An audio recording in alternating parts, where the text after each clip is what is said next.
Sungguh bejat aksi yang dilakukan dagang bakso bernama Ahmad Komai alias Edi Putra, 31 tahun. Dia tega meruda paksa perempuan berinisial RH 30 tahun yang jadi rekan bisnis berjualan bakso di Kerobokan Kaji, Kuta Utara, Badung. Meski sempat kabur cukup lama untuk menghindari proses hukum, akhirnya dapat diringkus oleh Satuan Reskrim Polres Badung. Usut penyusut, aksi tersebut didasari asmara yang ditolak.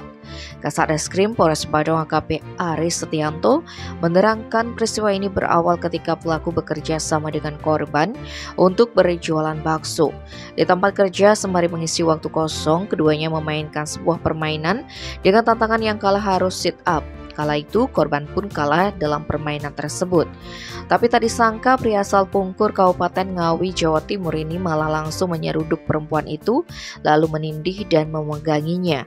Wanita asal Jawa Barat yang tidak bisa berbuat apa-apa tersebut bahkan dicekik oleh pria keji ini hingga akhirnya RH tak bisa melakukan perlawanan dan diruda paksa. Setelah melancarkan aksi bejat itu, Komai langsung kabur ke Pulau Jawa dengan turut membawa HP korban. Ironisnya dalam pelarian itu pelaku masih terus meneror korban dan memeras dengan meminta uang. Akibat ulah keji pelaku, RH sampai mengalami trauma psikologis.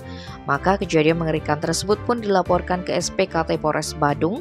Satreskrim Polres Badung telah melakukan penyelidikan dan berbagai upaya untuk menangkap Komai, seperti memancingnya agar datang ke Bali. Hanya saja pria itu tetap berusaha kabur dari jeratan hukum.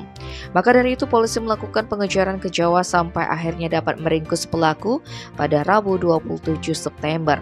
Saat interogasi, Komai mengakui sudah bekerja sama dengan RH selama 5 bulan.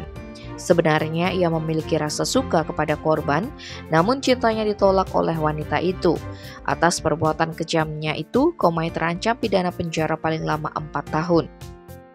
Tim Bali Express melaporkan.